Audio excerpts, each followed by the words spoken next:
pertenecen a la diferente, o sea, las enzimas que hemos visto, ¿cuáles de esas enzimas pertenecen a las enzimas que usted mencionó la semana pasada, que son ligasa, que si son transferasa, etcétera, etcétera? O sea, hicimos una revisión y, ¿verdad? Para refrescarnos ese conocimiento de los distintos grupos que hay en la clasificación de enzimas. Y la tarea consiste en buscar, no donde quiera, sino en los procesos que ya hemos estudiado, un ejemplo de cada uno de ellos. ¿Cuál sería el primer ejemplo que tendríamos que traer aquí? ¿De qué grupo? ¿Cuál es el grupo 1?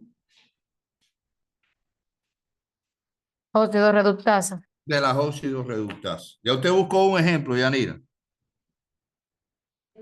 Comencé a hacerlo sí con la glicólisis. Sí, ajá, vayan buscando que vamos a comenzar ya a partir de la próxima clase a ir viendo algunas. Veríamos en una noche, veríamos ejemplos de óxido reductasa, después de transferasa y así sucesivamente. Yanira, me preguntaba la profesora Glenny si tú tenías la asistencia del sábado. Yo pienso, le dije que pensaba que sí, es así, ¿no? Sí, ya yo se la dejé en la oficina hoy.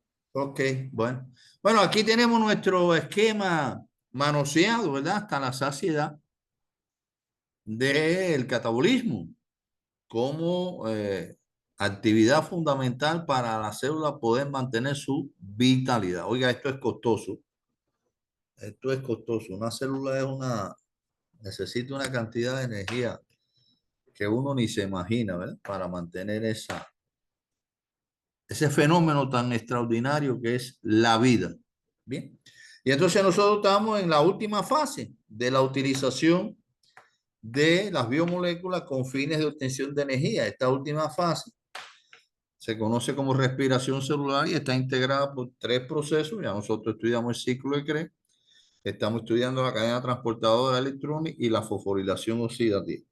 Nosotros una de las cosas que vamos a ir destacando desde hoy ya en el trabajo grupal y vamos a ir enfatizando es la interdependencia absoluta que existe entre estos 3 procesos. Uno lo estudia separadamente porque tiene un determinado nivel de organización, se pueden diferenciar, pero eso es una cosa que, vamos a decirlo con estas palabras, ninguno puede existir sin el otro. De manera que vamos a ver varios ejemplos donde eso se pone muy de manifiesto. ¿Bien? Y entonces, pues, repasamos, ¿verdad? Las características estructurales de las mitocondrias con su peculiaridad más notable de la membrana interna con sus limitaciones a el traspaso de sustancias, de diferentes sustancias a su través, pero con la posibilidad de hacer algunas transferencias de acuerdo con determinados condiciones y sistemas transportadores que están presentes como proteínas de esas membranas. Entonces, ¿esto qué cosa es? Cadena electrónica. A ver, La cadena transportadora de electrones. sí, pero esta es acuérdense pues, que decimos que es una versión simplificada. ¿Por qué esto es una versión simplificada? Porque no tiene los complejos. Efectivamente, ahí no están representados los complejos, que es una cosa, ¿verdad? Es una organización estructural ya bastante conocida, de que los transportadores no están cada uno separadito, pasándose los hidrógenos y los electrones unos a otros, sino que están asociados formando los complejos. ¿Qué otra razón pudiéramos dar para decir que esto es una versión simplificada? Que no tiene representado todos sus componentes, los cofactores, los centros de hierro azufre. Exactamente, ahí no están todos los compuestos que intervienen en el transporte de hidrógeno y de electrones, ¿verdad? O sea que este es una primera aproximación, pero que tiene un nivel de información, ¿verdad? Fundamental, porque representa el primer segmento donde hay transferencia de hidrógeno y luego el segmento final donde lo que se transportan son electrones, está representada la activación del oxígeno, o sea que tiene esas características. Y aquí, bueno, pues tenemos la agrupación en complejo. Nunca antes, ¿verdad? A una estructura se le había dado un nombre. Cuando se dice complejo, la verdad es que eso tiene una representación muy clara por el número de componentes organizado, porque el complejo no es una cajita como pudiera dar la idea, una imagen de esto, una cajita donde están mezclados estos compuestos, sino que ellos tienen una disposición espacial y una organización muy específica. Hay como 50 y pico o más proteínas formando parte de esta cadena transportadora de electrones. Claro, ya están integradas en los distintos complejos.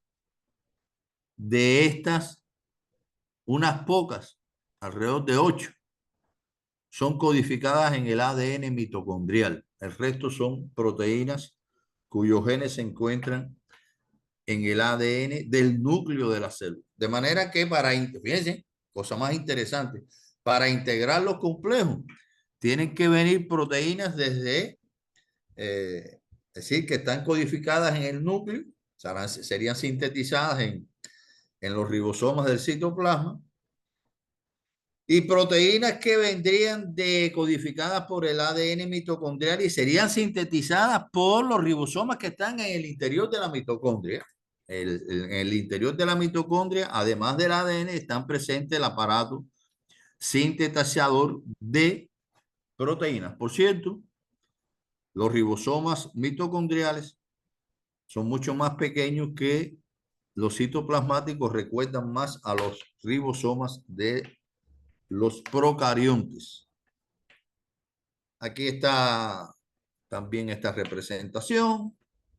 Aquí se le ha añadido un elemento muy importante, que es que la energía que se va liberando en el transporte electrónico queda almacenada, pudiéramos decir, o guardada, reservada, mediante el gradiente de protones que se va generando por el bombeo, ¿verdad?, hacia el lado del citosol de la membrana.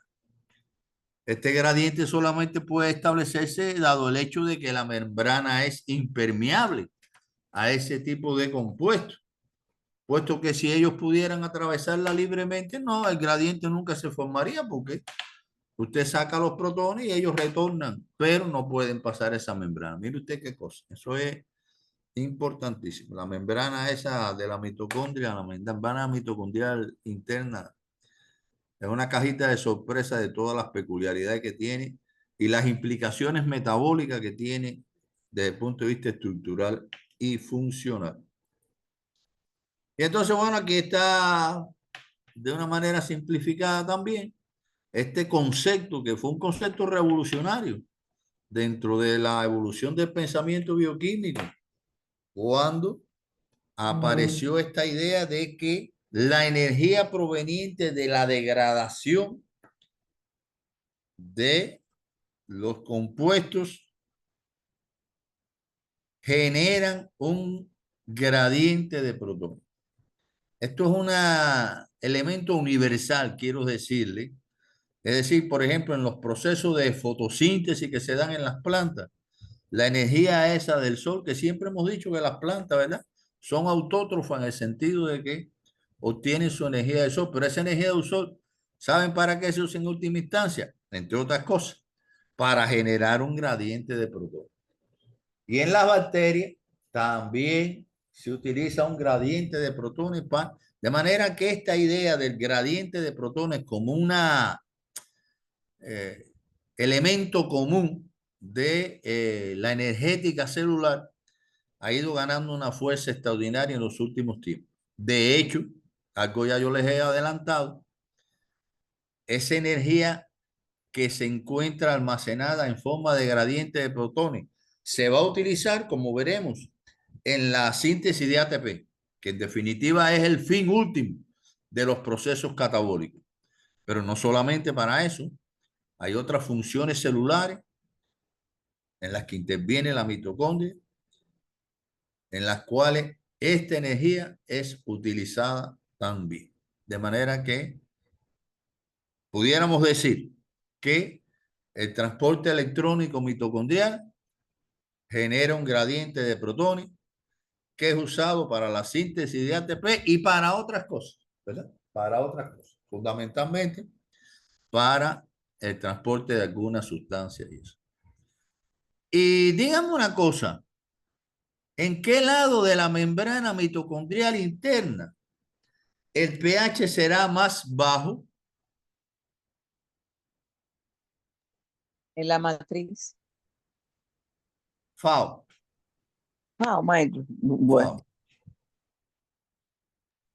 En el espacio intermembrana por los Eh, protones. en el espacio intermembrana, ¿verdad? El espacio intermembranoso es una unidad y pico de pH más bajo que la matriz. Fíjense si hay una diferencia de concentraciones de protones realmente notable, que hay una diferencia de pH que es más bajo en el lado citosólico y más básico en la matriz. Aparte de eso, hay también una diferencia eléctrica. De manera que por eso es que hablamos de que hay una gradiente protón motriz acumulado ahí. Bien, este es el ejemplo de la complejidad interna, ¿verdad? De uno de los complejos, el complejo NAT coenzima Q óxido reductasa. Y aquí tienen ustedes una visión, pudiéramos decir, un tanto más realista, menos esquemática de la estructura y organización de todas esas proteínas y de todos esos componentes de los complejos, destacándose siempre, fíjense que los complejos tienen una independencia estructural. ¿Cómo nosotros le llamamos al modelo actualmente utilizado para describir la estructura de las membranas biológicas?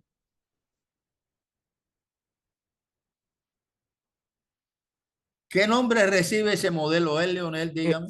Si no me equivoco, maestro, es el, perdón, es el modelo en mosaico. Le faltó usted un apellido. Ah, bueno, el otro apellido no recuerdo. A ver, alguien que complete lo que Leonel está correcto, lo que usted ha dicho.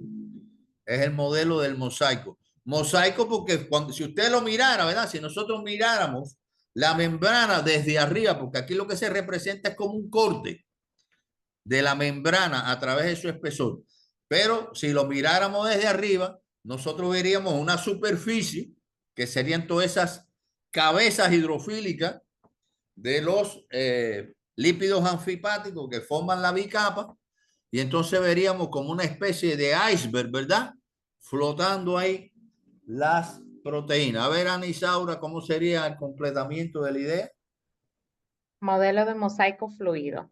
Efectivamente, Leonel, modelo del mosaico fluido, porque la idea es justamente que en el plano de la membrana, porque estas proteínas no se pueden escapar de las membranas. ¿Ustedes saben por qué? ¿O tienen una idea? ¿Por qué estas proteínas no se pueden escapar de la membrana?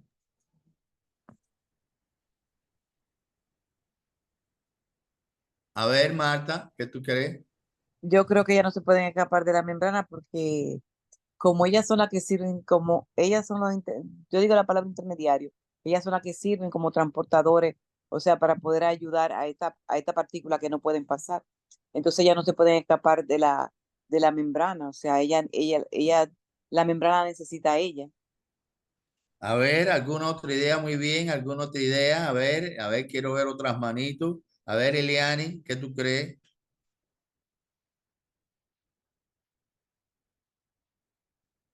Dígame, Eliani. Eliani Polanco. ¿No me oye? A ver, Francisco, ¿por qué no se pueden escapar esas proteínas? ¿Me escucho? Así ya, bueno, Eliane, entonces, le doy la Por palabra. por la carga eléctrica que tienen. Estamos cerca, estamos muy cerca. A ver, ¿alguna otra idea? Francisco, ¿tú quieres completar algo? No, esa era la que yo, eso es lo que yo iba a decir, doctor. Miren, todas estas proteínas en estas zonas laterales que están aquí, ¿verdad? Presentan en su estructura aminoácidos apolares. Y entonces por eso que ellos pueden interactuar con estas regiones apolares centrales de la bicapa lipídica. Si nada más que intentaran hacerlo así, como hay agua por fuera, a ambos lados de la membrana, es un medio acuoso, inmediatamente se hundirían hacia adentro. Se dice que las proteínas de membrana en esta zona, vamos a aclarar eso, no en la, por ejemplo, la zona es esta que protruyen o sobresalen de la superficie de la membrana. Seguramente si nosotros lo analizáramos tendrían en su superficie sobre todo aminoácidos de tipo polar. Pero en estas regiones tienen expuesto hacia afuera aminoácidos apolares. Las proteínas globulares en general, no las de membrana, las globulares en general, se caracterizan por tener los aminoácidos hidrofóbicos más bien escondidos hacia el centro de la estructura proteica y hacia afuera los polares. Pero estas regiones de las proteínas que son integrales de membrana, se dice que están al revés en este sentido, ¿verdad? Así que tienen expuestos aminoácidos apolares.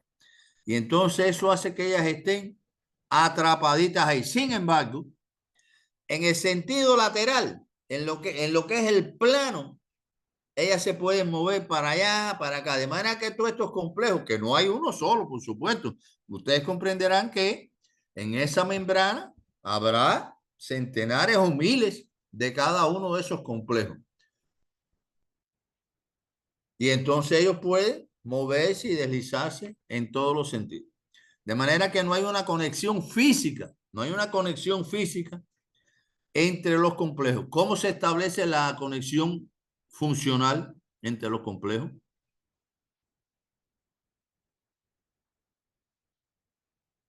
A ver, dígame, Mayrami.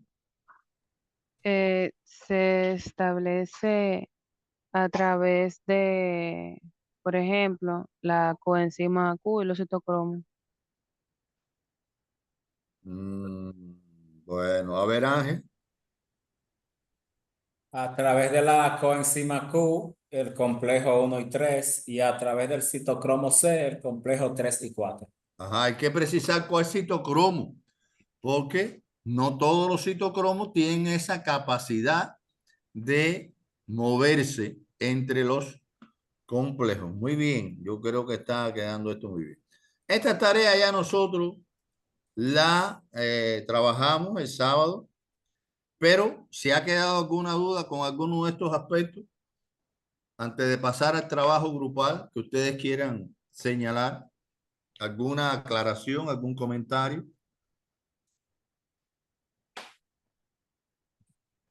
Entonces vamos a hacer una cosa, vamos a darle alrededor de, yo creo que con 20 minutos aproximadamente ustedes que ya deben haber trabajado algo o adelantado, ¿verdad? En las tareas del trabajo grupal para después pasar a socializarlo. Y entonces el equipo 7,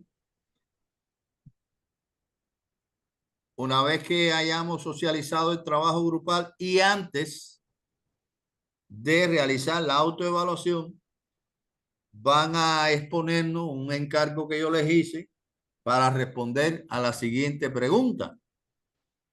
Y es que hemos insistido en el carácter impermeable de la membrana mitocondrial a una gran cantidad de compuestos. Sin embargo, hemos visto, en particular en el caso de la glicolisis, se genera NAT reducido fuera de la mitocondria.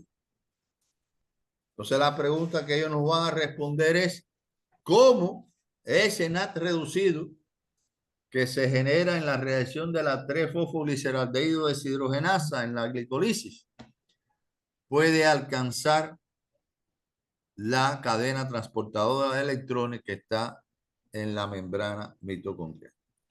Haríamos nuestra autoevaluación. Después escucharíamos el trabajo de Mayrami y su equipo. El 5 es el equipo de ustedes, Mayrami, ¿no? Sí, profe. Ajá. Sí. Y después comenzaríamos con la fosforilación oxidativa, que no es un tema tan largo ni tan complejo si nosotros lo vamos abordando por etapas. Dígame, Leonel, ¿qué usted quería?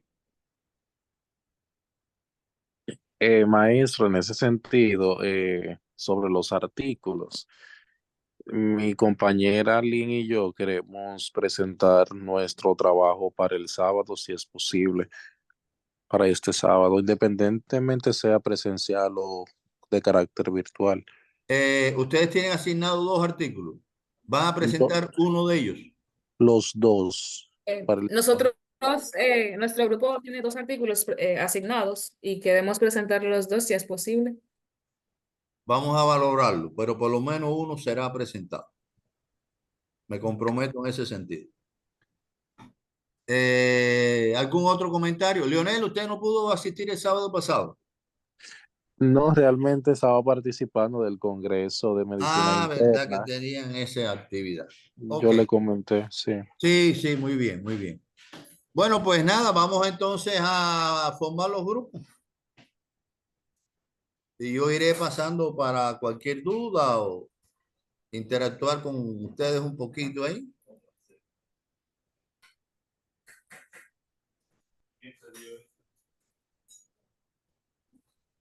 Déjenme ver una cosa. Ay.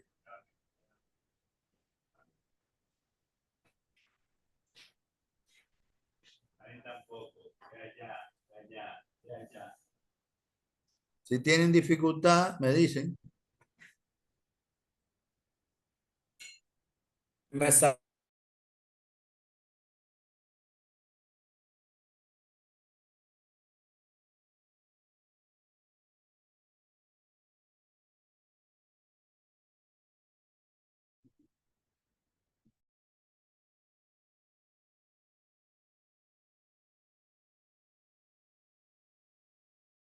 Ok, no, yo fui viendo ahí, realmente los vi trabajando muy bien. Yo vi al principio aquí a Ana Isaura, pero después no la vi en su grupo, ella se marchó. Ella no se escribió, profesor. Tiene un inconveniente con la luz eléctrica. Y ella lo mandó por el grupo para que usted lo revise. No, está bien, está bien. Está bien. Y fui ahí al grupo de Amaury y Francisco y no los encontré tampoco.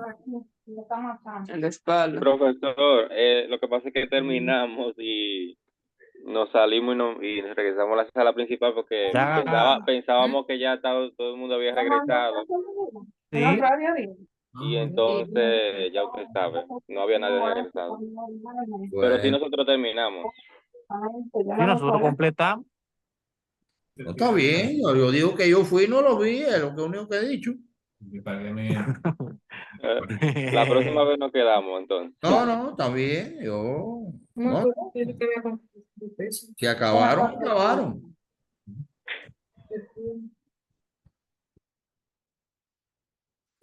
Y José está en el aula. Déjame tomar una sola, nada más. José no está en el aula, ¿eh? ¿Cuál de los? Vamos, ¿cuántos José tenemos? Sí, maestro, él estaba incluso con el grupo de nosotros, pero nos había dicho que iba de camino. Y Urbani tampoco está. No, profe, Urbani está todavía en el hospital. Urbani, ella tiene muchas dificultades para asistir, pero es muy aplicada y muy estudiosa. Sí, ella está muy pendiente. Nosotros Yo lo tratamos de sé. mantenerlo siempre al No, yo día. lo sé. Yo lo sé. Estoy consciente de eso. No, a mí no me gusta estarlo lisonjeando mucho a ustedes, pero la verdad es que este grupito de esta edición de la maestría, no sé si habrá habido alguno otro que como conjunto, ¿no? Podrá haber individualidades, pero como conjunto este grupo es un grupo excelente, la verdad. Excelente. Gracias, Entonces, maestro. vamos a ver, tomemos una decisión. Podemos ya hacer una socialización rapidita del trabajo grupal y tomarnos después un receso o tomar el receso antes. Yo creo que mejor lo discutimos ya, ¿eh? Se quedaron callados. Vamos a discutir, lo digo yo. Muy bien, vamos a discutir. Vamos a empezar por el equipo 1. ¿Qué consideraciones ustedes hicieron en esta pregunta? ¿Cuáles son las diferentes vías de entrada de los equivalentes de reducción a transporte electrónico mitocondrial? Yo, Yanira, maestra. Sí, está bien. Como usted. No lo voy a leer completo, le voy a hacer resumen porque Resumido, sí. resumido, tenemos dos vías de entradas, que es la vía del NAT que entra al complejo 1, dona sus electrones a través del complejo 1, y tenemos la vía del FAC reducido, el cual dona sus electrones al complejo 2 o coenzima Q. ¿Y ese NAT reducido de dónde viene? El NAT reducido viene de diferentes procesos catabólicos como glicólisis, betosidación, catabolismo de aminoácidos, obviamente el ciclo de Krebs, todo ello concentrado en el ciclo de Krebs, o sea, que vienen del ciclo de Krebs al fin y al cabo. Bien, de todas las reacciones esas de deshidrogenasas que actúan con el NAT como cofactor. Exacto. ¿Y el FAC reducido de dónde viene, Yanira? El ciclo de Krebs y también... ¿De qué reacción? En el ciclo de Krebs, de la que convierte el succinato en fumarato. ¿Cómo se llama la enzima? Succinato deshidrogenasa. Muy bien. Dígame otra enzima que aporte cofactores reducidos a la cadena transportadora de electrones mediante una flavoproteína, es decir, mediante una enzima que tenga FAT como cofactor. ¿Dónde que tengo una? Acuérdeme, en la glucólisis hay una que no recuerdo. Sí, ¿cuál? Sí. Espérese. Porque usted cree. Le busco el ciclo. No existe en la glucólisis. No. No. No.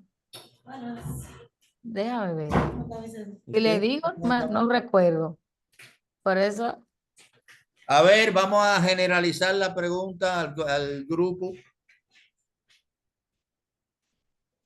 ¿Cuál otra enzima es una flavoproteína que aportaría sus equivalentes de reducción a la cadena transportadora de electrones? No, No sé. Está flojito ahí. Espérese, no lo estamos buscando, no en glucólisis. Ya vi que en Los glucólisis no, cogimos los cogimos. Espere. Espérese, que estamos viendo en betosidación, profesor. La 5-A deshidrogenasa. La 5-A deshidrogenasa, ¿verdad? La 5-A deshidrogenasa. ¿A quién entregará sus hidrógenos la 5-A deshidrogenasa en la cadena transportadora de electrones? Al complejo 2, a la coenzima Q. No, al complejo 2 no. Una cosa es complejo 2 y otra es coenzima Q. A la ¿cómo que? Al complejo 2 que le entrega sus hidrógenos. A la succínico deshidrogenasa. Sí. No. No, ¿cómo que no? ¿Cómo que no? No. Pues no, entonces. Lo entrega igualito que hace a la succínico deshidrogenasa, lo entrega a la coenzima Q. Ok. ¿Usted no recuerda cuántos ATP le contamos a esa parte de la beta-oxidación? 1.5. ¿Por qué? ¿Por qué usted cree que le pusimos 1.5? Porque eso es lo que se Por genera con los el 6. mapa reducido, ¿no es? Porque solamente va a aportar 6 protones 6 al protones. Y estoy seguro que Ángel Félix y su equipo, pienso yo, deben conocer otra flavoproteína que entregaría sus equivalentes de reducción a la coenzima Q. Pero eso lo veremos ahorita. ¿Alguna Maestro. duda con esta pregunta? Maestro, disculpe, Jonathan. ¿Qué tal? ¿Cómo está? Hola. ¿La No, persona mejoró? ¿Mejoró la persona?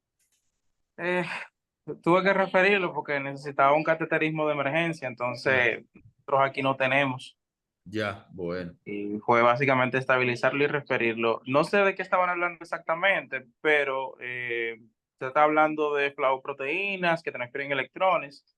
Yo conozco dos, la silcoa deshidrogenasa y conozco también la glicerol fosfato deshidrogenasa, que ambas... Excelente. Y claro, Jonatanael está la mucho más conocida, succínico deshidrogenasa. Exacto. Sí, pero intuí que esa ya la habían dicho, pues como es la... Sí, o sea que tú estás añadiendo una tercera. Exacto. Una tercera, que es una enzima importante. Por eso yo le decía, o esperaba yo, que Ángel y su equipo hicieran referencia a ella, porque interviene en un aspecto importante de una tareita que yo le encargué a estos muchachos de la zona sur. Me voy a saltar esta del papel de los transportadores móviles, a no ser que alguno de ustedes quiera aclarar algo, tenga alguna duda, ¿verdad? No creo que ya... No voy a insultar vuestra inteligencia poniéndonos a ver el papel de los transportadores móviles.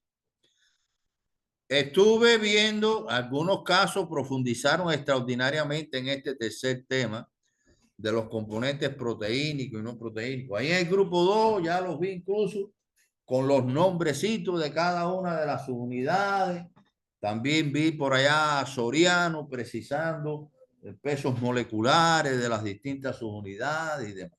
Por supuesto, ya como le dije a ellos, yo no los voy a limitar a ustedes en el nivel de profundización que van a alcanzar en su estudio, pero sí les puedo hacer algunas recomendaciones en cuanto a su esfuerzo de retención y de memorización de algunos datos.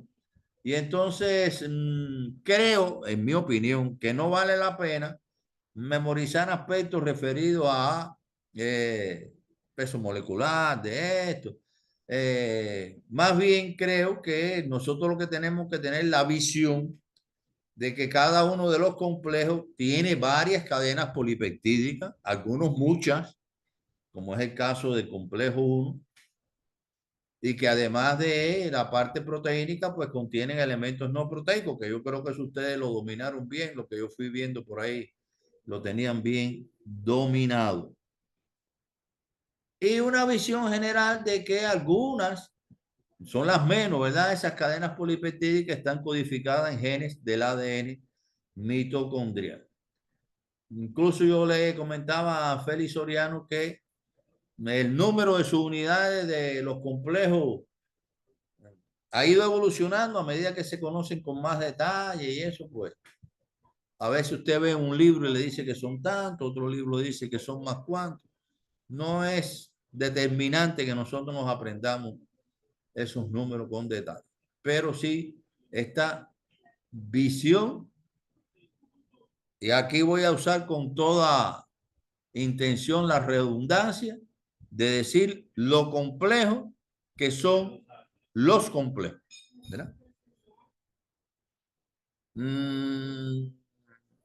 Este que viene de la diferencia en el número de proteones, ¿alguien tiene alguna duda con esto? ¿Verdad? Todos los que entran más allá del complejo 1, pues ya sabemos que son solo 6 protones que serán bombeados. Eso va a tener una influencia en el número de ATP.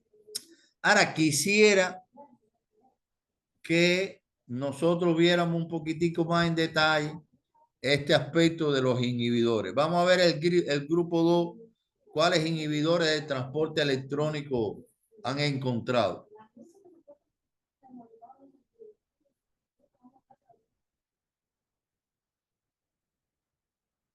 El grupo 2. Maestro, no llegamos a tocar los inhibidores de la cadena transportadora. Pero también aunque no lo llegamos a tocar así tan a fondo, maestro, pero sí podemos, bueno, a grosso modo mencionar algunos, como es el, el cianuro y el monóxido de carbono, que en cierta manera eh, se refieren que pueden llegar a inhibir el complejo 4, así como también la antimicina A, que puede llegar también a inhibir el complejo 3, y la rotenona amital, que puede también inhibir el complejo, en este caso es el número 1. Muy bien, Leonel. Estos compuestos han sido muy útiles en el estudio de estos procesos, al margen de algunas implicaciones que hoy discutir por ahí, está bien, de las consecuencias que tienen cuando por accidente o por acciones criminales o intentos suicidas, pues algunas personas se ponen en contacto con alguno de estos inhibidores. Tengamos claro que estas son sustancias que al unirse a algunos de los transportadores, ellas tienen, de acuerdo con ellos, ellas participan en este proceso por un problema de reconocimiento molecular, es decir, una afinidad entre la estructura de estos compuestos y la estructura de cada una de estos complejos. En algunos casos se unen al transportador en su forma oxidada, en otros en su forma reducida, pero lo inmoviliza. ¿Lo inmoviliza qué quiere decir? Que una vez que está fijada esa sustancia ahí, ya no puede transportar electrones ni hidrógenos en su caso. Y entonces la cadena transportadora de electrones se paraliza. Pero cuando yo digo que se paraliza es que se detiene todo el transporte electrónico de una punta a la otra, porque no puede continuar el transporte electrónico si usted interrumpe en un punto el flujo determinado, ¿verdad? Si usted tiene una tubería por donde está pasando agua y usted tranca esa tubería en un punto determinado, pues se detiene el flujo. Claro, yo le comentaba en clase cómo lo que se encuentre a la derecha, vamos a decir, o después del punto de inhibición, pues van a estar en el estado oxidado y los que estén antes, pues se van a acumular en el estado reducido. Ahora, yo comentaba en un grupo que es importante analizar las consecuencias más allá de lo que es el flujo de electrones a través de la cadena. Entonces, por ejemplo, debemos saber cuál será el efecto que eso va a tener sobre la síntesis de ATP, cuál va a ser el efecto que eso va a tener sobre el consumo de oxígeno, cuál va a ser el efecto que eso va a tener sobre la actividad del ciclo de Krebs. Y entonces a eso es a lo que yo convoco a alguno de ustedes que quiera reflexionar cómo estas sustancias que están ejerciendo su acción en la cadena transportadora de electrones van a tener consecuencias en otros procesos. ¿Quién quiere referirse a esto de alguna manera?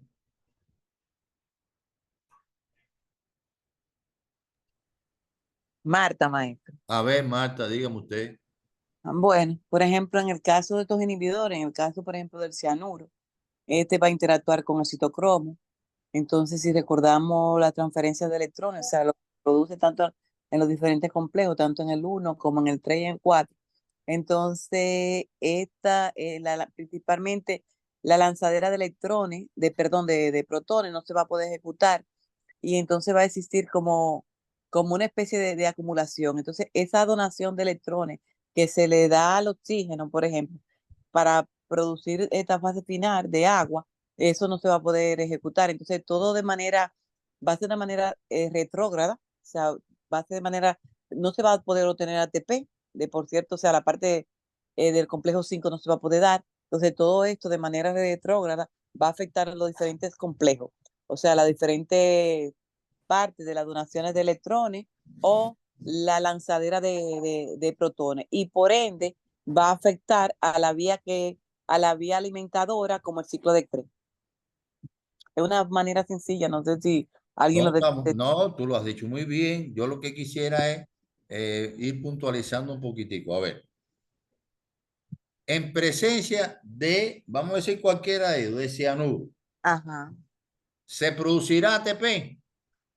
No, Ajá. ¿Por qué tú crees que no se va a producir ATP?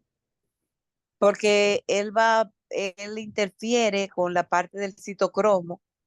Entonces, ¿qué sucede? Que la parte del citocromo en la lanzadera de los hidrógenos, por ejemplo, en la parte de los dos hidrógenos en el complejo 4, ¿verdad que sí? Entonces, ¿qué sucede con esto? El intercambio que se produce, de decir, a nivel del oxígeno, cuando se le donan los electrones para convertirlo en el oxígeno y convertirlo en agua, que se obtiene oxígeno y agua, esa parte no se va a producir esa reacción. Está bien, pero mira, vamos a ir por partes. Si se detiene el flujo de electrones, no va a haber bombeo de protones. No. Y si no hay bombeo de protones, no habrá gradiente electroquímico. Exacto. Entonces no se puede producir ATP. No se Porque produce ATP. el ATP va a aprovechar la producción de ese gradiente. La otra pregunta es, ¿se va a consumir oxígeno? En este caso, Sí. no. No, porque si no se están transportando electrones, ¿cómo se va a consumir? ¿Se va a producir agua? Tampoco. ¿Y qué tú crees, Marta, que ocurrirá en el ciclo de Krebs? En el ciclo de Krebs, entonces lo que se va a producir, como le estuve diciendo, de manera retrógrada, es como si existiera una acumulación entonces de sustrato. Es lo que yo entiendo. ¿Qué es lo que se acumularía en primer lugar cuando la cadena transportadora de electrones se detiene? Bueno, en el ciclo se van los productos finales, por ejemplo, como el NADH y Los el FA. iniciales, no, esos no son los finales. Los sustratos. El NADH, ¿verdad? El alimentador. Exacto, el alimentador. NADH. Y esa sustancia, todos sabemos que es un potente inhibidor del ciclo de Krebs, fundamentalmente a nivel de cuál enzima. Si va en, ay, se me fue ahí ya, pero Ayúdenla. Del NADH, profe, a nivel del ciclo, está la isocitrato deshidrogenasa, la alfa-cetoglutarato deshidrogenasa y la malato deshidrogenasa. Sí, fundamentalmente, como le hemos dicho, la isocitrato deshidrogenasa. Entonces, fíjense, un inhibidor de transporte electrónico, aunque actúa, su sitio de acción es a nivel de los transportadores, va a paralizar no solo el transporte electrónico, va a paralizar la fosforilación oxidativa y va a paralizar al ciclo de Krebs por el mecanismo que nos ha explicado Marta. ¿Se ha comprendido esta idea de la repercusión de estos inhibidores? Sí, señor. Sí, profe. Bueno, vamos a ver qué nos va quedando aquí. Maestro, dígame. En relación a esa parte que mencionaba ahorita, de el oxígeno no ser ese último aceptor de los electrones, ese oxígeno quedaría entonces con sus valencias inconclusas y pudiese servir como especie reactiva. No va a ocurrir eso porque no va a recibir electrones. Ok. No va a recibirlo. Acuérdense que lo que estamos diciendo es que no están fluyendo los electrones, ¿verdad? Entonces, sencillamente, el oxígeno molecular alcanzará allí los tejidos, pero no se consume. No se utiliza. ¿Alguna otra pregunta? Bien. Esto que yo comentaba es lo que se relaciona con el siguiente aspecto, ¿no? Del vínculo regulatorio recíproco. ¿Qué quiere decir recíproco en este sentido?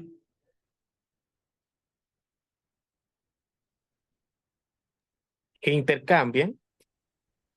Quiere decir que el ciclo de CRE influye en la actividad de la cadena transportadora, pero que también la actividad de la cadena transportadora influye en el ciclo de CRE, ¿verdad? Si el ciclo de CRE se enlenteciera por cualquier razón, pues el aporte de cofactores reducidos sería menor y la cadena iría más lentamente. Pero si la cadena se enlentece, se acumula en nada reducido y eso hace que se enlentezca también el ciclo de CRE. De manera que hay un enganche absoluto entre estos dos procesos. Diríamos que en los tres, porque vamos a ver que hasta allá hasta la fosforilación oxidativa llega. Vamos a ver la siguiente pregunta, que en el grupo 7 estuvimos también intercambiando sobre eso, ¿verdad? Dice que a nivel de los pulmones se incorpora el oxígeno y se elimina el anhídrido carbónico. Ahora, la pregunta es, ¿dónde se consumen y generan estos casos? A nivel de la respiración celular. Vamos a ver el grupo 5.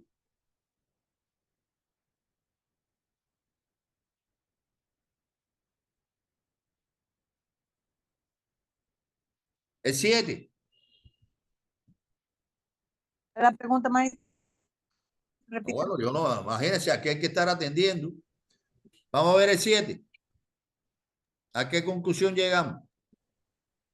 Dale, Gabriel.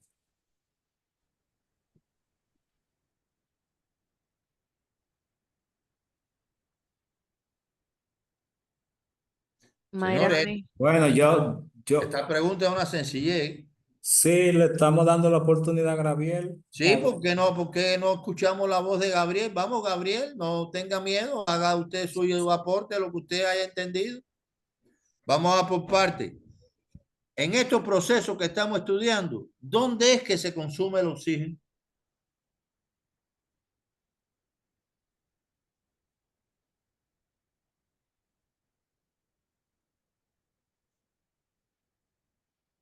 A ver, ayúdelo ahí, Ángel. Yo, profe, entonces, bueno, se consume en el complejo 4 con la formación de agua. Eso es la respuesta. Ahí es donde el oxígeno que nosotros respiramos. Claro, hay otras reacciones muy poquitas en el organismo que utilizan oxígeno molecular, muy poquitas. Pero el oxígeno que nosotros respiramos, la mayorísima cantidad va a parar a la formación de agua ahí a nivel de la cadena transportadora eléctrica. Profesor, Dígame.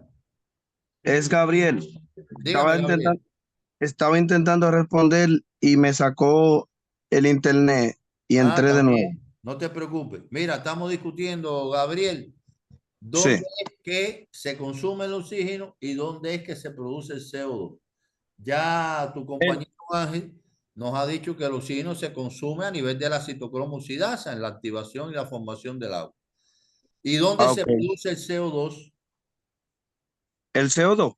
Sí. Se produce como subproducto en el ciclo de CRE. Fundamentalmente, ¿verdad? En el ciclo de CRE. Allí aclaramos y se discutió que hay otras reacciones de descarboxilación en el organismo. Claro, la pregunta se refiere a nivel de la respiración celular. Lo que no tenemos muy claro todavía, y vamos a buscar información, es cuantitativamente. Tenemos idea de que un elevado por ciento, no sé, un 70, un 80% del CO2 que se produce en el organismo debe ser de esos dos que se producen en el ciclo de Krebs. Porque hay alguna, la descarboxilación oxidativa del piruvato, la descarboxilación de algunos aminoácidos y otras reacciones, pero no sabemos exactamente. Pero sin duda que el ciclo de Krebs es el principal generador de CO2 del organismo. De manera que eso que nosotros botamos, ¿verdad? Cuando expulsamos el aire de nuestros pulmones, viene de allá de nuestras células. Fíjense el recorrido que esos gases han hecho. El CO2 se produce adentro ahí de las mitocondrias Tiene que atravesar la célula, salir, llegar a la sangre, viajar hasta que llegue. Interesantísimo. ¿Alguna pregunta alrededor de este tema? Bueno, esta la voy a dejar abierta a ver quién quiere responderla. La pregunta es que hay trastornos metabólicos que afectan como cualquiera, ¿verdad? Porque como estas proteínas están codificadas en determinados genes, pues ahí pueden ocurrir mutaciones también y eso. Sin embargo, hay algunas de estas alteraciones que solo se han podido identificar en fetos que han sido abortados. Y entonces se pregunta, ¿qué razón puede haber para que esas alteraciones metabólicas que afectan a la cadena transportadora de electrones solo se haya visto en fetos y eso? Francisco, maestro. A ver, dígame, Francisco, ¿qué idea usted tiene alrededor de eso? Bueno, porque son alteraciones incompatibles con la vida. Efectivamente, esos fetos no son viables. Entonces, la naturaleza de la afectación es tal que sus células no pueden generar suficiente energía y rápidamente empiezan a destruirse y se produce la eliminación de ese concepto, de ese feto. Generalmente es en etapa embriónica donde se produce la pérdida. Pero aquí el especialista en eso, bueno, uno de nuestros especialistas es Ángel. Ángel, cuando la pérdida se produce en la etapa embrionaria todavía, utilizamos también la palabra aborto, ¿verdad? Claro. Aborto hasta las 22 semanas. Ya. Desde la concepción. Así es. Desde la concepción, ¿verdad? Entonces, tal vez lo que en la pregunta no debiéramos referirnos a feto, porque ya el feto es una etapa avanzada. Seguramente estas afecciones producen la pérdida del embarazo tempranamente. Bueno, cerrando este capítulo, ¿hay alguna duda o algo que quieran sobre transporte electrónico?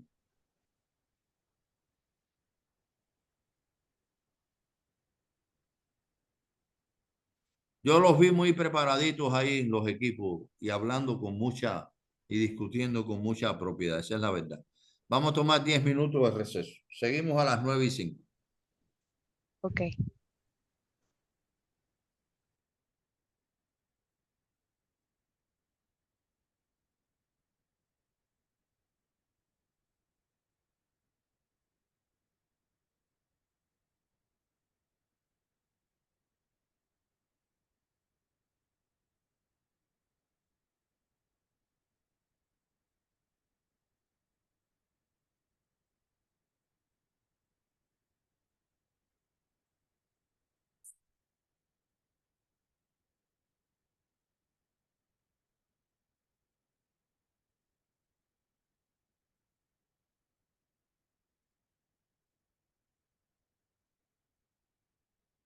Maestro,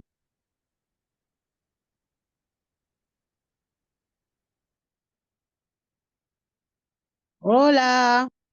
Estamos en receso, justamente ahora comenzó el receso. Perdón, eso es lo que quería confirmar, porque es que he tenido problemas con el internet en la última hora, entonces, sí, No, pero ahora mismo, mira, él 3 segundos él dijo un receso y ahí mismo tú dijiste maestro. Y es como 5 segundos después que él dijo vamos a un receso, ahí mismo tú dijiste maestro. ok. ¿Cuántos 10 minutos minutos. tenemos? Ok, 10 minutos. thank you. Gracias, Rodolfo.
Estamos aquí por si acaso.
Bueno, vamos a continuar. A ver el grupo 7. Ustedes tienen esta información sobre la entrada de los equivalentes de reducción del NAD reducido citosólico. Denos chance para proyectar, prof. Eso es lo que le iba a preguntar, si usted tenía o ustedes tenían alguna lámina, alguna presentación. La tienen. Sí. Entonces, Ginel, vamos a permitir, ¿quién lo va a presentar? Yo lo voy a presentar. Dele a Ángel Félix, dele la posibilidad de compartir su... yo quiero que todos ustedes estén claros en la pregunta que se ha formulado. Ya ustedes conocen las características de impermeabilidad que tiene esa membrana mitocondrial interna. Y ya sabemos que fuera de la mitocondria se produce NAD reducido, pero ese compuesto no puede entrar. De manera que vamos a ver cómo se logra que entre ese NAD reducido. Adelante.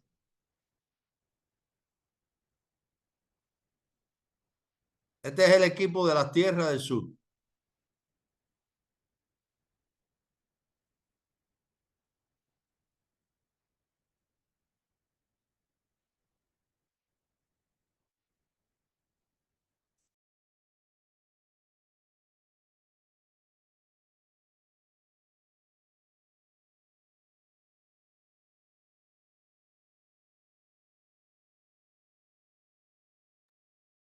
Ángel, cualquier cosa, si estás hablando, no se escucha.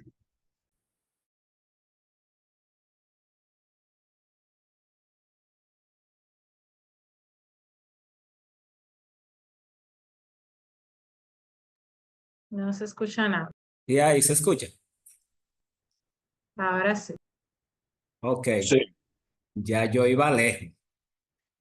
Le decía que esta pregunta surgió en una de las tareas grupales de la cadena transportadora de electrones. Nosotros estábamos discutiendo de dónde digamos, llegan los electrones y solamente que no era del ciclo de Krebs, sino que llegaban de la otra vía. El profesor entró y nos hizo esta pregunta.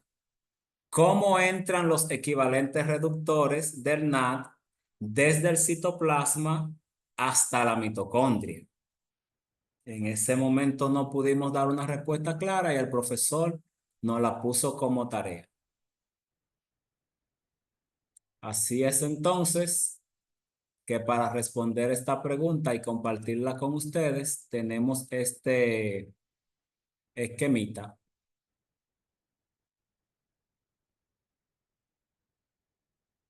¿Se ve bien ahí? Sí. Ok. Entonces, primero, quiero resaltar estos elementos acá que están en verde, que están representando la matriz mitocondrial. Perdón, la membrana. La membrana. Esta es la membrana externa. Esta es la membrana interna. Si se ve el cursor, por favor, membrana interna. Y este es el espacio intermembranal Quiere decir entonces que por fuera de esta membrana interna nosotros tenemos el citosol celular.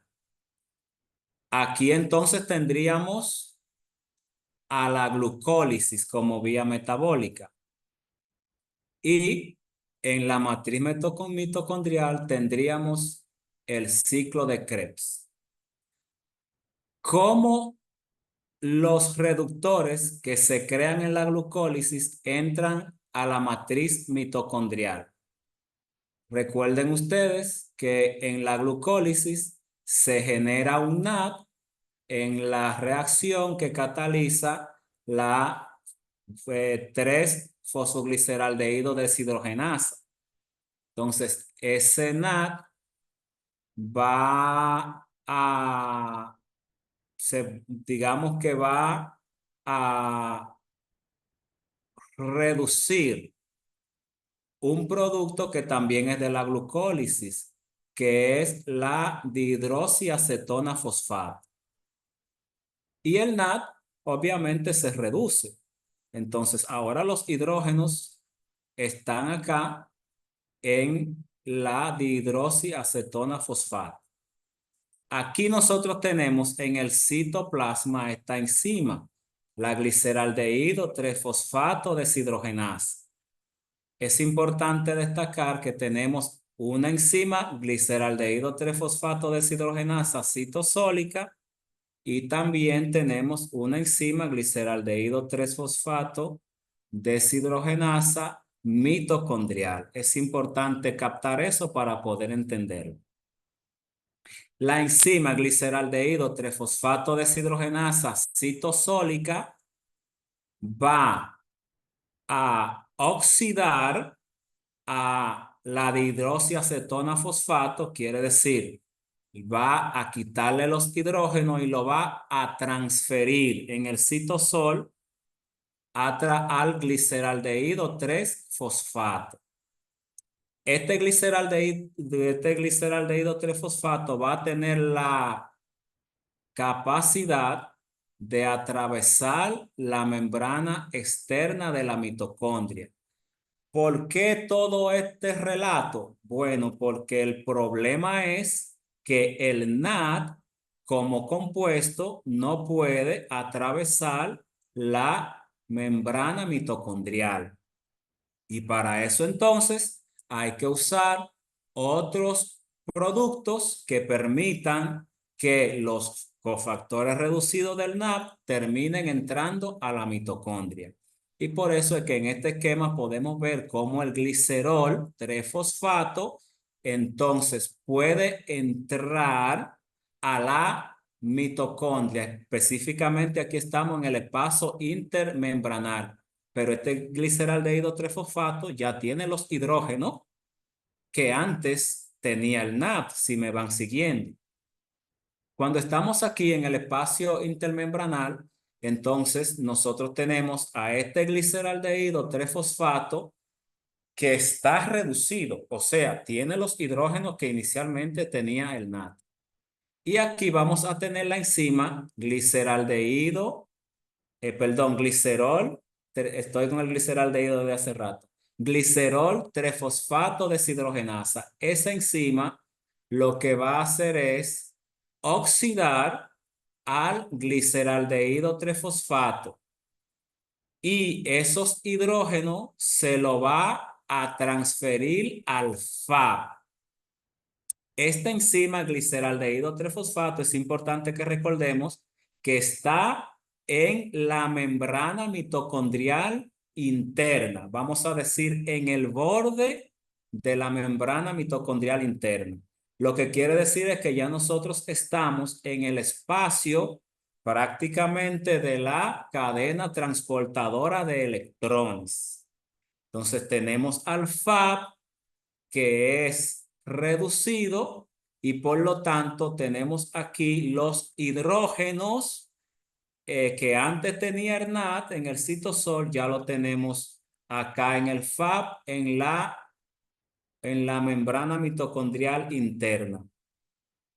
Aquí hay que resaltar que estas dos gliceraldehído Estas dos glicerol trifosfato deshidrogenasa, que es la enzima, aunque tienen el mismo nombre, una es citosólica, otra es mitocondrial, pero la coenzima que utilizan es distinta. El NAD para la glicerol trifosfato deshidrogenasa citosólica, pero el FAD para la glicerol trifosfato deshidrogenasa mitocondrial.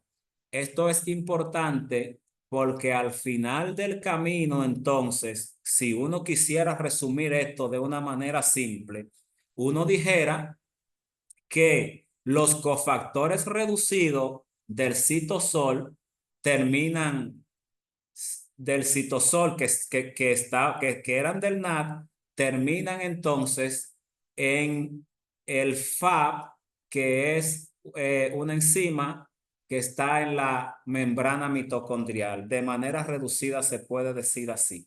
Y eso va a permitir entonces que esos cofactores reducidos del FAB entren como una de las dos vías posibles, porque esta es una de las dos vías posibles, de que esos cofactores puedan entrar a la cadena transportadora de electrones.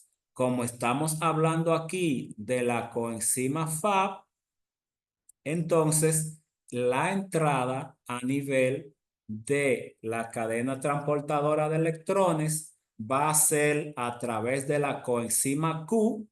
Estamos hablando del complejo 3. Esa es una de la explicación. Vamos a ver si pasó acá. Ok. Aquí está entonces la segunda posibilidad, que es que no se use ese transportador del glicerol 3-fosfato, como estábamos hablando ahí, sino que la otra posibilidad es que se use el transportador o la lanzadera, como dicen algunos libros, del malato aspartato. Aquí entonces, en este esquema, vamos a analizar esa segunda posibilidad de que esos cofactores puedan entrar a la matriz mitocondrial desde el citosol. Observen aquí, tenemos de nuevo el NAD. Ese NAD que está reducido va a entregar sus hidrógenos al oxaloacetato. Esta es una reacción de alguna manera conocida del ciclo de Krebs, solo que aquí la estamos mirando como si fuera la inversa, del oxalacetato a malato. Esa reacción está catalizada por la malato deshidrogenasa, la misma malato deshidrogenasa que hemos conocido siempre en el ciclo de Krebs. Entonces, estos cofactores reducidos del NAD son transferidos al oxalacetato y de esa manera entonces convertimos al oxalacetato en malato. El malato va a poder hacer lo que el NAD no puede hacer, que es penetrar a la matriz mitocondrial. Porque recuerden que de lo que se trata de esto es buscar un camino, buscar una vía que explique cómo esos cofactores llegan a la matriz. Pues ya se explicamos uno, ahora estamos explicando el segundo. El malato sí puede atravesar toda la membrana mitocondrial interna.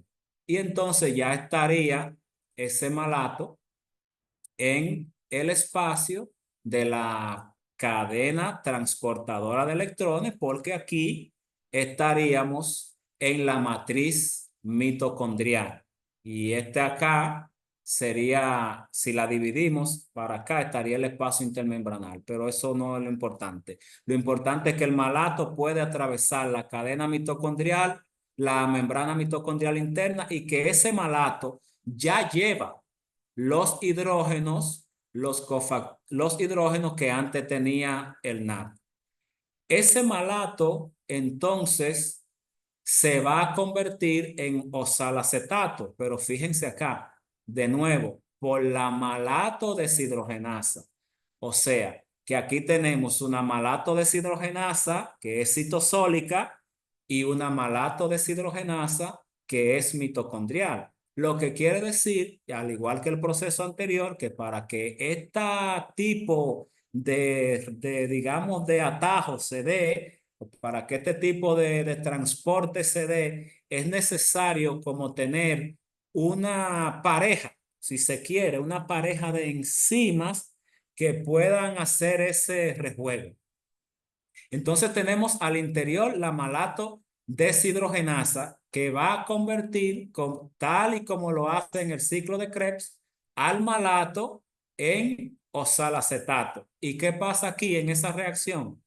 Que el NAD se oxida, el NAD se reduce, perdón, el NAD se reduce y el NAD termina, este NAD termina teniendo los hidrógenos que antes tenía el NAD que estaba en el citosol. Después de ahí, eso es el paso, es lo más importante para poder explicar desde el transportador malato aspartato, ya tenemos a los hidrógenos, a los cofactores reducidos, ya lo tenemos en el espacio de la matriz mitocondrial. ¿Qué pasa después de ahí? Bueno, ese malato que ya se convirtió en oxalacetato y que en esa reacción se redujo el NAD y el NAD tiene sus hidrógenos. Esos hidrógenos van a entrar por el complejo 1 a la cadena transportadora de electrones y posiblemente en este punto se establezca un poco de diferencia entre lo que puede rendir en términos energéticos el transportador del glicerol 3-fosfato y lo que pueda rendir el glicerol del malato aspartato. Digamos que la conclusión en ese punto sería que este transportador deja más rendimiento energético que el primero que ya explicamos. Y la razón es sencilla, es que este transportador, estos electrones irían al complejo 1 y entonces desde el complejo 1 agotando toda la vía, pues tendría un rendimiento energético mucho mayor que el anterior que entra por el complejo 3 que solamente tendría ganancia de protones a nivel del complejo 3 y del complejo 4. Sin embargo, el que estamos explicando tendría ganancia de protones en el complejo 1, en el complejo 3 y en el complejo 4, que eso ustedes lo manejan de manera correcta. Lo que resta aquí para terminar es explicar que ese oxalacetato por transaminación puede convertirse en aspartato. Y ese aspartato, como se puede ver aquí, por transaminación de nuevo, puede convertirse de nuevo en oxalacetato. Y así se genera, este oxalacetato se genera, el oxalacetato que estaba en el citosol, que de alguna manera permite completar un ciclo donde el oxalacetato recibió los cofactores reducidos, se lo entregó el malato penetró la membrana mitocondrial, después ese malato a través de la malato deshidrogenasa mitocondrial le reduce el NAD se queda con los hidrógenos y esos hidrógenos van para la cadena transportadora de electrones. Espero haberle hacer entender cómo los cofactores reducidos pueden entrar desde el citosol a la cadena transportadora de electrones.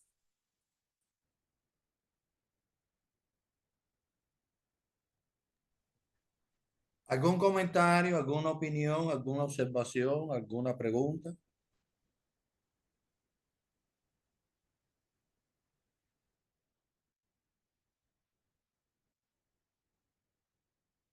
Todo el mundo captó estas ideas. de las dos posibles vías de entrada de esos equivalentes de reducción y las diferencias que tienen en su consecución energética. Dígame, Lenny. Una curiosidad, esa diferencia que hay de las enzimas citosólica y mitocondrial, ¿se produce una dentro de la mitocondria y otro a nivel nuclear o es que se transportan a través de la membrana? No creo que las enzimas que están implicadas aquí, no creo que ninguna sea codificada en el ADN mitocondrial. Pero son enzimas, pero mire, ¿cómo se llaman las enzimas? Que siendo estructuralmente diferentes y a veces teniendo una localización diferente en los tejidos o en los compartimentos intracelulares, pero catalizan la misma reacción. Isomerasa. No. Las isomerasas son enzimas que catalizan reacciones de isomerización. Dígame. Isoenzima, así como está diciendo Ángel. Ah, bueno, ya lo dijeron por ahí. Generalmente, a veces he visto isoenzimas y a veces he visto isocimas también. Efectivamente. Muchas son conocidas porque tienen utilidad incluso en el diagnóstico de la bioquímica clínica, las isocimas de la lactato deshidrogenasa, la forma hepática y la forma muscular, en fin. Pero este es un ejemplo, ¿verdad? En particular esa de la 3-fosfoglicerol deshidrogenasa, que es una citosólica y la otra es mitocondrial y tienen cofactores incluso diferentes. Dígame, Lengy. Si pudieran colocar la diapositiva anterior del primer mecanismo, por favor. Pónsela ahí, Ángel.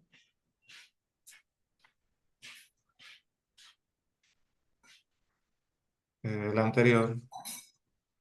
No, no hay más anterior. Perfecto, ahora sí.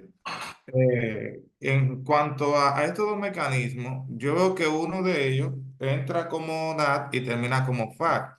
Entonces, me gustaría saber si hay algo que determine que se siga una vía o que se siga la otra, porque el rendimiento pudiera ser mucho menor de lo que se espera.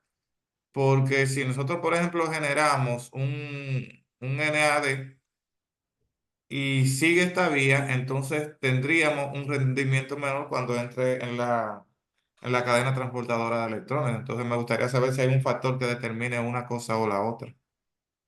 Está bien, está buena esa pregunta. Lo que sí quiero poner de manifiesto es que aquella cuenta que sacamos cuando hicimos el balance energético de la glicolisis, hay que ponerle ahora un signo de interrogación. Porque cuando veíamos la reacción de la 3-fosfogliceraldehído deshidrogenasa, decíamos un NAD reducido. 2.5 ATP.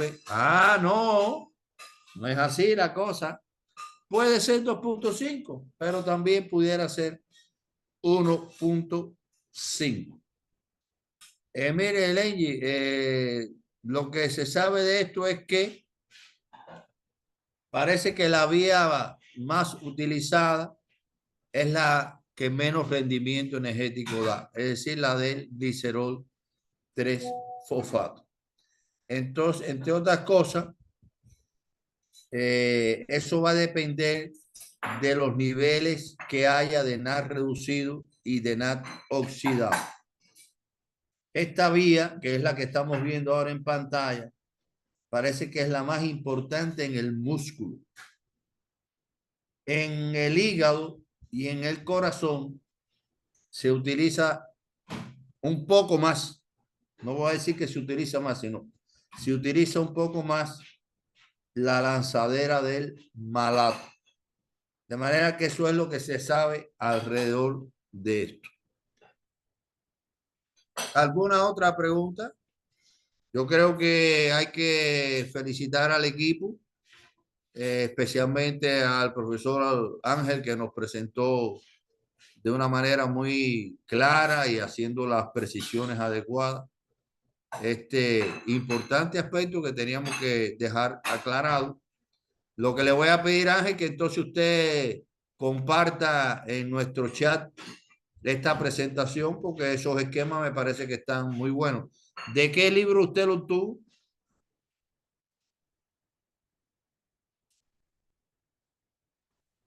Ángel. De la bioquímica de Halper. Del El Harvard. esquema es de Halper. Muy bueno. Está, digo, por lo menos encuentro que están, he visto varios y este me parece muy claro, la verdad. Así que todos ustedes lo van a tener. Y si no tenemos más preguntas en este momento, pues le pediría a Mayrami que se preparara para que nos hiciera la presentación del artículo, Mayrami. Sí, déjeme ver cómo comparto, si puedo compartir pantalla. Ajá, cómo no, ahí tenemos Vamos a ver. a Ginel que le va a ayudar. Deje de compartir ya, Ángel.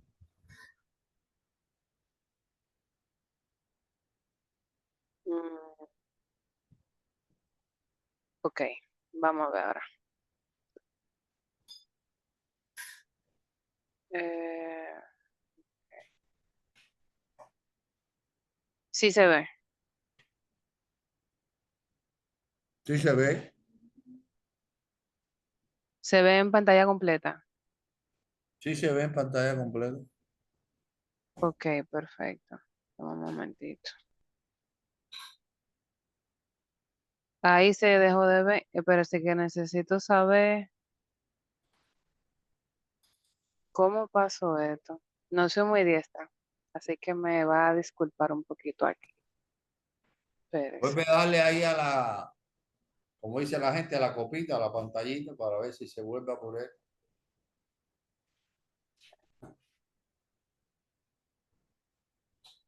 Ahí se está viendo. Sí. Ok, perfecto. Me avisan por si acaso si se deja de ver. ¿Se ve bien? Sí. Ok. Bueno, muy buenas noches a todos. Yo sé que ya quizás estamos un poquito cansados, pero vamos al mambo. Vamos a tratar de hacerlo breve. Somos del grupo número 5. Ya ustedes me conocen, Mayrami. Y vamos a estar hablando de uno de los artículos que nos tocó como grupo analizar, que es las alteraciones lipídicas en el infarto cerebral. Entonces, primero me gustaría que tomen en cuenta algo, y es que como esto es un ejercicio, vamos a ver que es un artículo un poco viejo, vamos a utilizar esa palabra. Y nada, vamos a comenzar. Solamente tomen en cuenta eso para el momento en el que quieran hacer algún tipo de comentario o algo así.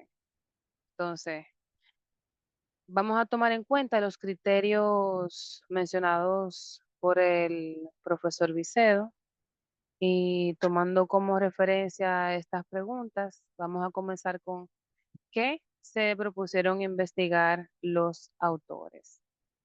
Bien, en primer lugar, con el artículo de las alteraciones lipídicas en el infarto cerebral, tenemos que un 80% de las enfermedades vasculares cerebrales van a ser por infarto cerebral de tipo isquémico, según el estudio que nos tocó a nosotros analizar, de los cuales nos indican que las alteraciones lipídicas van a desempeñar un papel importante, aunque en verdad no se defina con certeza su papel. Entonces, los autores de proposición definen los principales desórdenes lipídicos en pacientes con infarto cerebral, entonces comparar la relación que hay entre las alteraciones lipídicas y el infarto cerebral, particularmente en cómo estos perfiles lipídicos van a contribuir a la fisiopatología del accidente vascular cerebral. ¿Para qué lo hicieron? Bien, este estudio se llevó a cabo para comprender mejor cómo las dislipidemias pueden influir en el riesgo, progresión y resultados de pacientes con infarto cerebral. Todo esto con la intención de comparar la relación de estos factores con el riesgo vascular. ¿Cómo lo hicieron? En primer lugar, ellos contextualizan el estudio como un estudio preliminar, prospectivo, tipo caso control, en donde se midieron y analizaron perfiles lipídicos que incluían los niveles de colesterol, triglicéridos, lipoproteínas de alta densidad, lipoproteínas de baja densidad, en el contexto de su asociación con la gravedad del accidente vascular cerebral y los resultados en los pacientes, donde se emplearon métodos estadísticos para evaluar la correlación de las alteraciones lipídicas y la incidencia y el pronóstico del infarto cerebral. Entonces, esta población se dividió en dos grupos.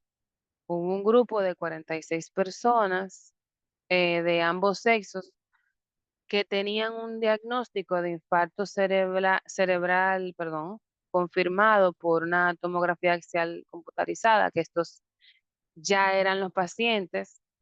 Este grupo fue el que se tomó como, vamos a decir, referencia para el estudio, que fueron esos pacientes que se ingresaron en el servicio neurovascular del Instituto de Neurología y Neurocirugía, y otro grupo que fue un grupo control, que estaba conformado por 47 personas con edades y distribución de sexo similar al grupo de pacientes que no presentaron desórdenes lipídicos ni eventos vasculares cerebrales. Entonces, el resultado para el infarto cerebral, para el primer grupo, se consideró positivo si la imagen tomográfica mostraba zonas hipodensas que coincidían con lo sugerido en el examen clínico que se le hizo a cada uno de los pacientes. Y a ambos grupos se les aplicó un cuestionario de selección, de recolección de datos para obtener entonces la información de cuáles eran esos principales factores de riesgo de origen vascular al que pudieran estos estar relacionados. Y además de esto, entonces se les realizó una toma de sangre o una muestra de sangre en ayuno de 12 horas específicamente para determinar el perfil lipídico, colesterol total, triglicéridos, lipoproteínas de alta y de baja densidad. ¿Qué resultados obtuvieron? El estudio encontró entonces correlaciones significativas entre lo que son las alteraciones lipídicas específicas, como son los niveles elevados de lipoproteína de baja densidad y niveles reducidos de lipoproteína de alta densidad, y un mayor riesgo y severidad del infarto cerebral. Estos resultados sugerían que las anomalías lipídicas son fundamentalmente la patogénesis del accidente vascular cerebral y que podían servir como marcador predictivo para los resultados en los pacientes. En el estudio, el factor de riesgo de hipertensión arterial se asoció con los valores más elevados de la lipoproteína de baja densidad, de los triglicéridos, de la lipoproteína de muy baja densidad y entonces valores más bajos de lo que es la lipoproteína de alta densidad o HDL. Y nos dice que, el estudio obviamente, no se encontró asociación entre la concentración de lípidos y la etiología del infarto, tipo de vaso afectado, ni el territorio tampoco vascular de la lesión. ¿Qué interpretación dieron a los resultados? Bueno, los autores interpretaron que el manejo de los niveles lipídicos puede ser un factor crucial en la prevención del infarto cerebral y en la mejora de la recuperación. Y los niveles de colesterol total sanguíneo no se asociaron con la presencia de infarto cerebral. Sin embargo, las distintas subfracciones de este sí. ¿Y cómo organizaron el artículo? El artículo está organizado en secciones que incluyen la introducción, metodología, resultados, discusión y conclusión. La introducción del artículo contextualiza con una revisión corta pero relevante de la literatura. La metodología proporciona información detallada sobre la selección de pacientes, recolección de datos y análisis estadístico. Los resultados presentan los hallazgos a la luz de la investigación. La discusión aborda una relación entre lo que es la literatura y lo encontrado en el estudio, y la conclusión del artículo resume entonces los puntos claves y sugiere implicaciones en la práctica clínica. ¿Qué utilidad puede tener esto para mi investigación? En este caso, escogimos mi investigación, que es la variación en los niveles de procalcitonina en pacientes hospitalizados. Y como utilidad para mi investigación, para mí podría ser útil, ya que me puede proporcionar un modelo de cómo las alteraciones en algunos biomarcadores específicos, como en este caso, los lípidos, pudieran influir en los resultados clínicos. Y la metodología para analizar la asociación entre los perfiles lipídicos y el infarto cerebral me pudiera ayudar a adoptar un enfoque similar al investigar de la procalcitonina, ya que yo pudiera evaluar cómo la variación en los niveles de esta puede estar relacionada con diferentes estados patológicos dentro de los procesos infecciosos y los resultados en los pacientes hospitalizados. ¿Me sugiere este trabajo otra investigación posible? Pues sí, e incluso en el mismo artículo, ya en la conclusión, me habla de que sugiere la necesidad de investigar más a fondo este tipo de alteraciones lipídicas y su asociación con la hipertensión arterial en el infarto cerebral. Y también me sugiere otro tipo de trabajo, por ejemplo, que yo pudiera investigar la efectividad de tratamientos específicos y reducir entonces dislipidemias, y esto me ayudaría a disminuir la incidencia de accidentes vasculares cerebrales y a la mejora de los resultados en pacientes con dislipidemias ya existentes. Y también pudiera explorarse la investigación en factores genéticos que puedan influir en el metabolismo de los lípidos y de su relación con el riesgo de infarto cerebral. Muchísimas gracias.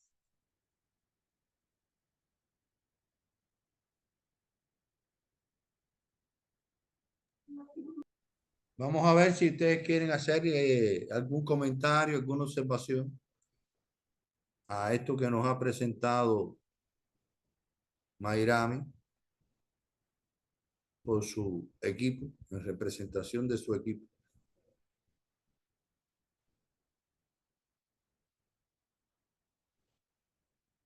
¿Qué les ha parecido?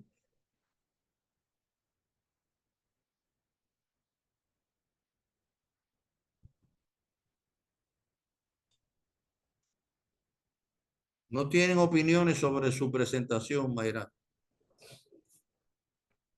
Bueno, Digo yo. traté de ser como bien breve y tratar No, de yo poner creo que toda la usted, información.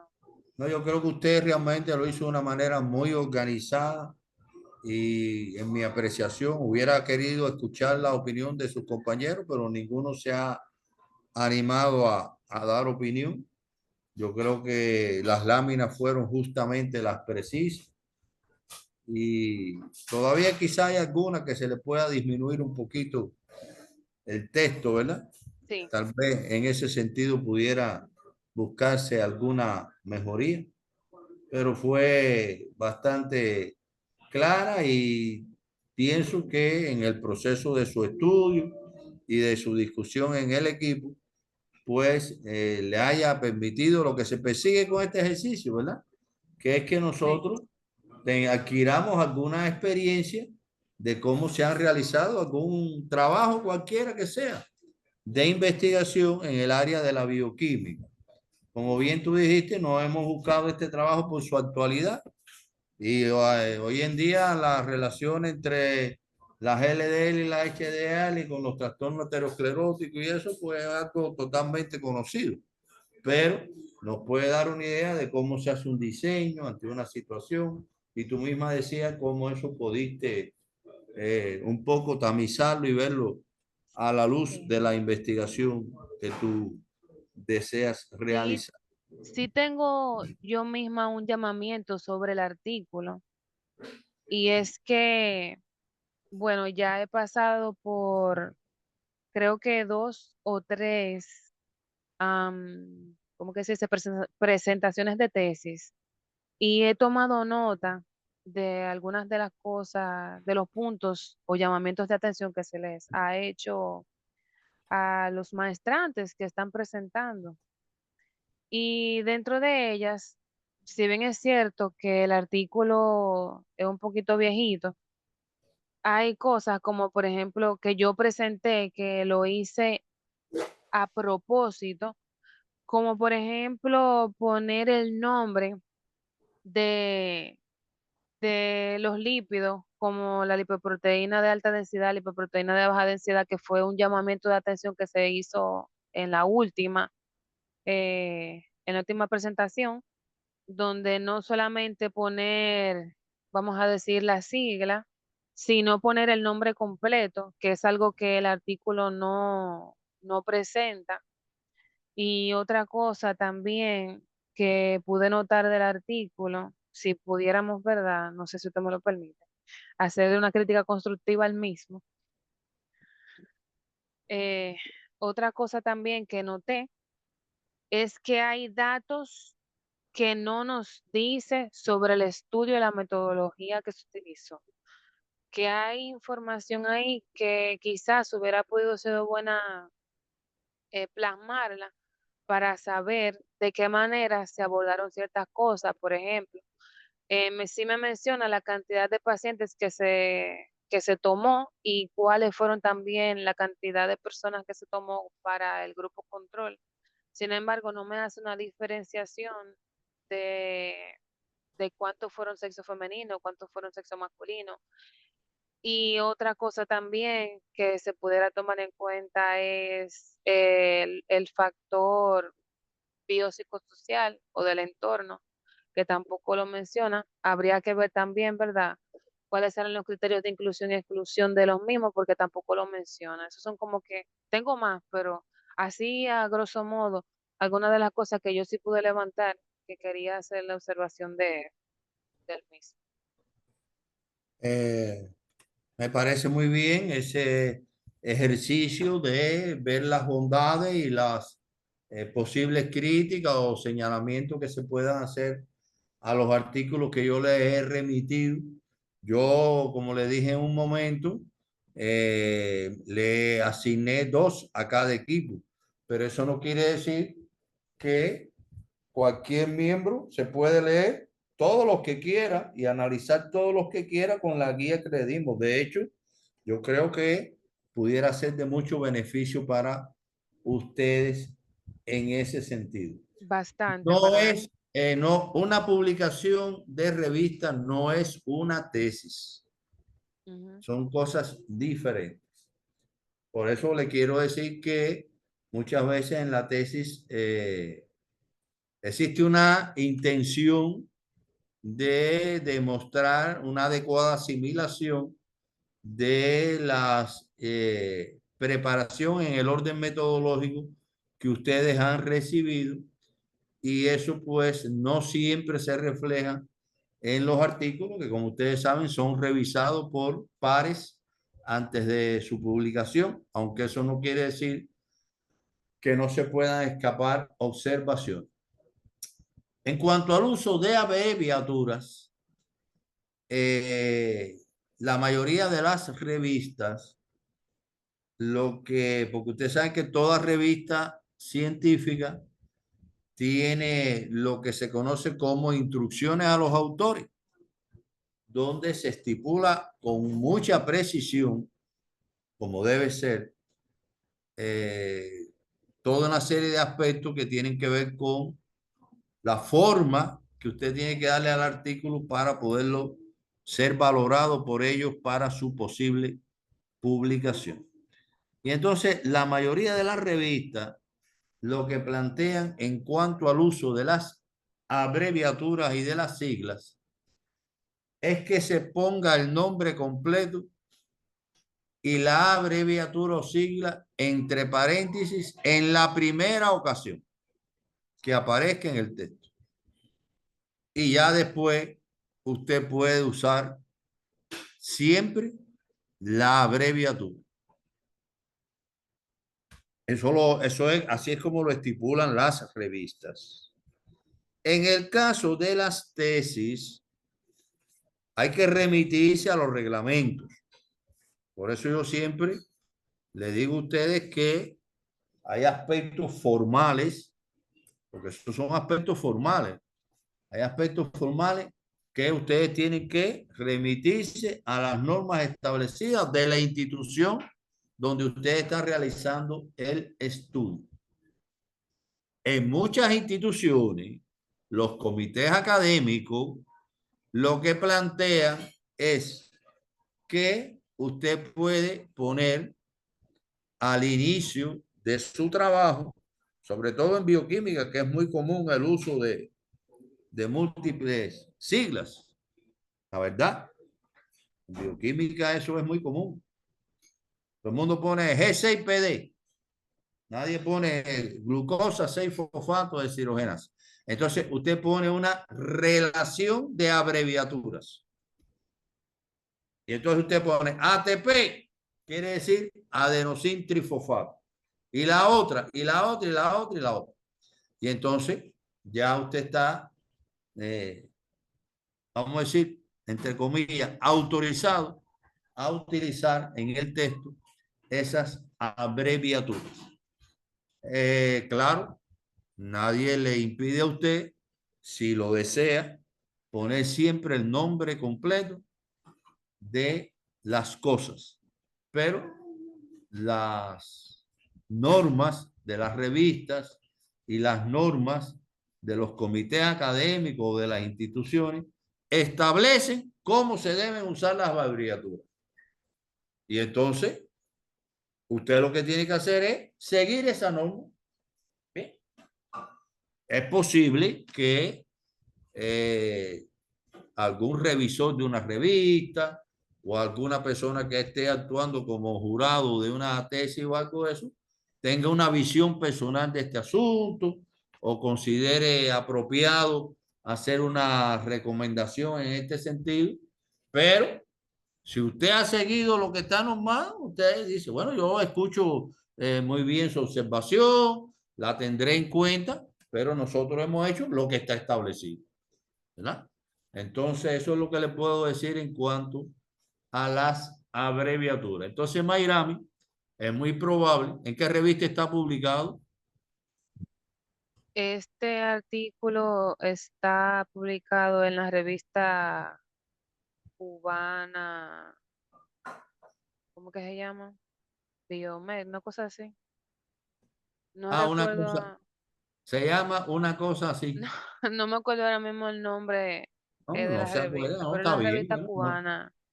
Sí, está bien. Bueno, entonces esa revista tiene sus normas en cuanto al uso de las abreviaturas. Seguramente los autores usaron lo que ellos tienen establecido, porque si no, no se lo publican. Así que de eso Sí, es lo que... es como revista cubana biomédica. Sí, está bien. Yo sé cuál es. Ah, ok. Entonces, bueno, era lo que puedo comentarle alrededor de este aspecto, ¿verdad? Entonces, miren, para que ustedes van a tener que pasar por eso y van a tener que hacer su tesis y eso. Entonces, lo esencial de una tesis es su contenido científico, los resultados, la interpretación que usted hace de ellos. ¿Bien? Ahora usted tiene que cumplir una serie de requisitos formales.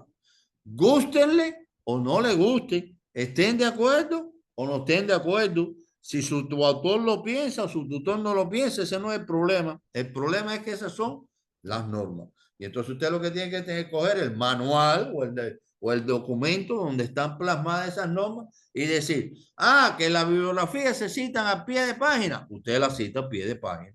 El otro dice que no, que se enumeran y se ponen al final en el estilo Vancouver. Usted lo pone en el estilo Vancouver. Y eso es lo que tiene que hacer en cuanto a eso. Cumplirlo a pie de la letra. Porque siempre habrá personas que, digamos, le gusta fijarse en el apego que usted ha tenido en relación con las normas y entonces se lo van a señalar. Se lo van a señalar. Bueno, es lo que le iba a decir. Miren, muchas gracias, Mayrami. Yo creo que ha estado muy bueno y que ustedes le han sacado provecho al ejercicio. Vamos a hacer una cosa. Yo hubiera dado un tiempo para que ustedes contestaran. Sé que muchos ya lo deben haber contestado. Las preguntas de la autoevaluación y después, bueno, las socializaríamos generalmente pidiendo un voluntario para conducir esta parte de la actividad como hemos hecho hasta ahora. Pero lo que vamos a hacer es una cosa. Tráiganle a todos contestar el jueves, de manera que nosotros arranquemos con esa actividad de autoevaluación. Vayan pensando si alguno quiere ofrecerse de voluntario para conducir esa parte de la actividad. Y entonces ya ahí tendremos oportunidad de iniciar con el siguiente proceso. Es lo que tenemos entonces previsto.